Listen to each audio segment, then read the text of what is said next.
La secrétaire générale donc, de la préfecture avec la directrice adjointe de la DDT et une stagiaire de l'ENA, enfin non maintenant ça ne s'appelle plus l'ENA, je ne sais plus, une stagiaire donc je ne sais plus. Donc on a rappelé par rapport à ce qu'on vous a dit, que les revendications qui sont l'émanation des actions de janvier de l'année dernière, cette année pardon, donc on leur a rappelé ce qu'on avait demandé à ce moment-là.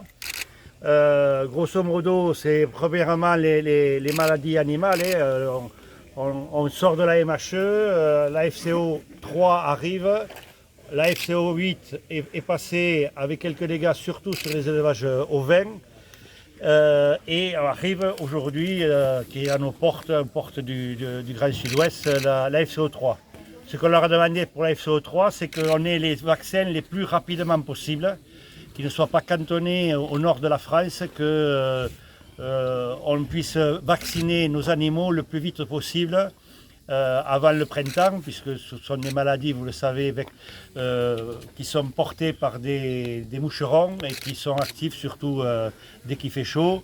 Il faut espérer que, la FCO 3 n'arrive pas avant la période de froid qui devrait s'annoncer normalement maintenant. Donc, maladies animales, on a rappelé tout ça. Le problème sur ces maladies animales, c'est que sur la FCO 3, on en est comme sur la MHE, c'est-à-dire qu'on a pris en charge la première analyse et la visite médicale, la visite du vétérinaire, pardon, pas médicale, mais que ce qui avait été fait pour la FCO3, pour l'instant, il n'y a aucune nouvelle pour savoir s'il y a un fonds d'urgence qui se met en place pour les conséquences de cette maladie. Donc, pour l'instant, ça, c'est en attente. On a parlé donc des problématiques que l'on a en ce moment, c'est par rapport aux inondations et aux dégâts qui sont faits par les crues. Donc les dernières en date, c'était sur la Neste. Justement, elle avait une réunion ce matin à ce niveau-là par rapport aux élus, et les gens qui s'occupent de ça sur la Neste. Nous, on a demandé ce qui est possible d'être fait en montagne sur l'initiative du président Pellieu, c'est-à-dire que dès qu'il y a des inondations, que les pelles, les mécaniques montent du jour au lendemain et nettoient tout, que ce soit la même chose en bas sur nos problématiques de rivière quand il y a des crues, et ensuite de ficher la paix aux riverains qui veulent travailler, qui veulent enlever les embâcles, enlever plus difficilement mais peut-être les atterrissements, qu'il n'y ait pas les gens, la police de l'environnement à tout bout du champ pour nous empêcher de protéger nos cultures et de protéger nos terres. Parce que ça devient ralent. Il y a quelques années, on a fait une charte d'entretien des cours d'eau et aujourd'hui, cette charte est remise en cause par le zèle de certains nombres de polices de l'environnement et qui fonctionne essentiellement sur des dénonciations d'acteurs plus ou moins des rivières. Je ne veux pas cibler plus particulièrement une catégorie de gens. Mais bon, là aujourd'hui, les événements qu'il y a lieu sur le sud de la France, en particulier les intempéries sur le sud-est, là, comment ils appellent ça, les épisodes sévenols, font que c'est d'actualité aujourd'hui, toutes ces problématiques d'inondation. Et Liliane va faire la transition, comme tu l'as fait. C'est Clément d'abord. Non, mais je tenais la même par rapport à l'eau. Ah oui, non, mais. Vas-y. Non, mais je finis. Non, mais vas-y. Il va finir. Ouais. Non, bon, Christian l'a dit, plusieurs points. Donc sur la partie de l'eau, on en a trop à certaines périodes, on n'en a pas assez à d'autres.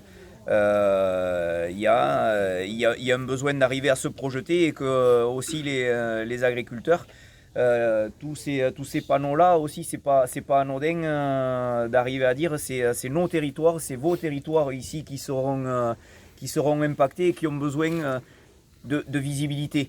On a aussi demandé de la visibilité sur du long terme pour vous permettre à vous, les agriculteurs, premiers acteurs des territoires, premiers acteurs économiques dans toutes ces communes rurales. C'est là où l'économie d'un département tel que les Hautes-Pyrénées, elle commence. Et vous êtes déjà le premier maillon à mettre en action toute cette énergie. Donc il faut que, à l'image de l'eau qui part pour nous dans notre zone très souvent des massifs, et permettent d'avoir une économie dans les zones de plaine avec la production de céréales. Par le passé, certains voulaient faire le raccourci avec une production d'une céréale, alors qu'aujourd'hui l'économie d'un territoire, elle se fait au travers de plusieurs cultures, ou de l'élevage aussi qui est encore présent dans ces zones-là. Donc là-dessus, c'était aussi presque, il y a des mesures très souvent économiques, mais là, on avait quand même aussi des demandes. Oui, il y a besoin d'aide, mais il y a déjà besoin de quelque chose qui coûte pas cher, où on ne va pas chercher des aides, et c'est de la simplification et de la visibilité. Redonner aussi de la perspective à un métier qui a de l'avenir, qui ne peut avoir que de l'avenir et qui n'est pas délocalisable. La production alimentaire, tout le monde ne mangera, et même d'une autre manière peut-être, avec d'autres produits, mais de l'avenir dans vos productions, il y en aura demain matin encore besoin.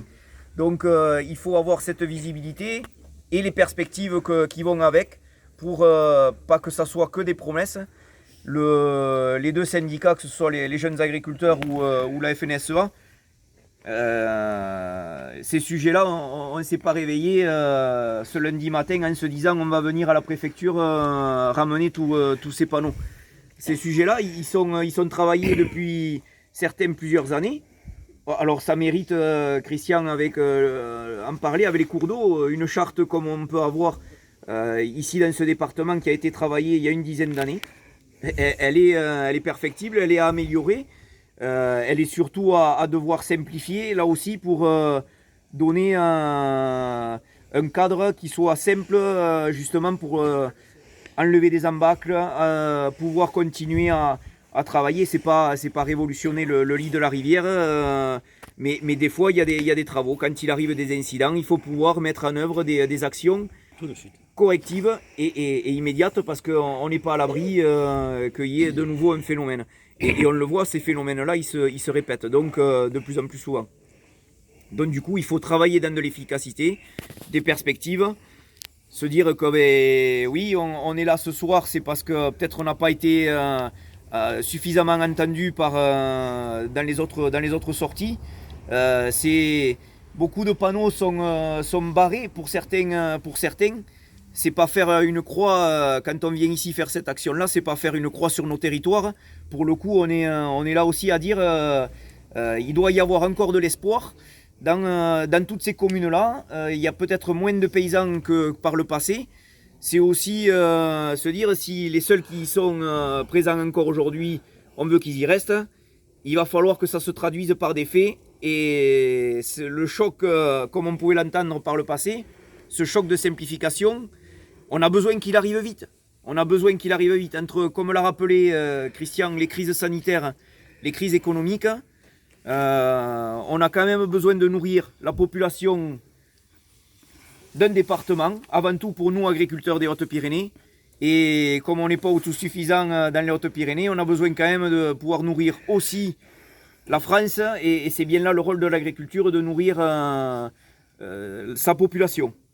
Donc cette simplification, la secrétaire générale, avec toute la bonne volonté qu'elle a, elle fera remonter, je pense, nos préoccupations, nos demandes de simplification, qui sont pour certaines liées aussi avec une météo que l'on ne maîtrise pas, et que très souvent on retrouve dans des règles très rigides, qui ne correspondent pas du tout à notre métier, qui doit demain plus que jamais s'adapter justement à ces contraintes climato qui font qu'on ne pourra pas entreprendre dans quelque chose qui sera carré. Et justement, il faut que les structures telles qu'on retrouve avec les services de la préfecture locale aient la capacité et les moyens de pouvoir justement être réactifs pour nous donner la possibilité de travailler.